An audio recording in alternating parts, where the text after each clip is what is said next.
मी मा नमस्कार मित्रांनो, मी आणि माझी आई आम्ही दोघीजण घरामध्ये राहत होतो. माझं कॉलेज सकाळी 8 वाजेपासून दुपारी 1 पर्यंत राहायचं. मी नवीन गाडी घेतली होती, त्यामुळे मी सकाळी लवकरच कॉलेजला निघून जायचं. मला मित्र वगैरे मला खूप होते आणि कॉलेज सुटल्यावर मला माझी आई फोन करायची, कुठे आहे आणि काय नाही. मला खूप विचारपूस करायची. मी सुद्धा माझ्या मनमोकळेपणा स्वभावामुळे आईला सर्व काही गोष्टी सांगून टाकायचं.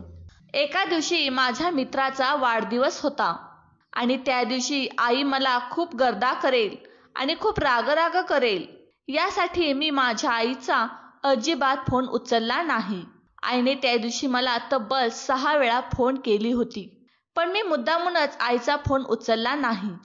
माझ्या मित्राचा वाढदिवस झाल्यानंतर पार्टी करायला जाणार होतो. माझे मित्र मला सांगत होते, आपण 2 तासामध्ये परत घरी जाऊ.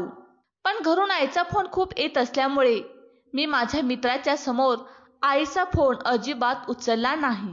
कॉलेज सुटल्यावर माझ्या आईचा रोज मला फोन यायचा आणि मी घरी किती वेळामध्ये येणार आहे हे माझ्या आईला सांगायचं.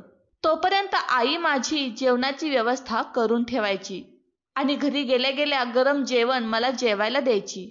आम्ही शहरामध्ये म्हणजे मुंबईमध्ये राहत होतो. माझे वडील जाऊन आता 2 वर्ष होत होते. वडील होते तेव्हा आम्ही गावाकडेच राहायचो. आम्हाला थोडीफार जमीन सुद्धा होती. आमच्या गावातला सरपंच म्हणजे खूप घाणेरडा माणूस होता. मी त्यावेळी लहान होतो. एका दिवशी आम्ही शेताकडे जेवण करण्यासाठी मी, आई आणि माझे वडील आम्ही 3घे जण निघालो होतो. अचानक समोर सरपंच येत असताना आम्हाला दिसला. तो पैशाने आणि प्रॉपर्टीने सुद्धा खूप मोठा आणि श्रीमंत होता. गावामध्ये त्याच्यापेक्षा श्रीमंत कोणीही नव्हतं. आम्ही जात असताना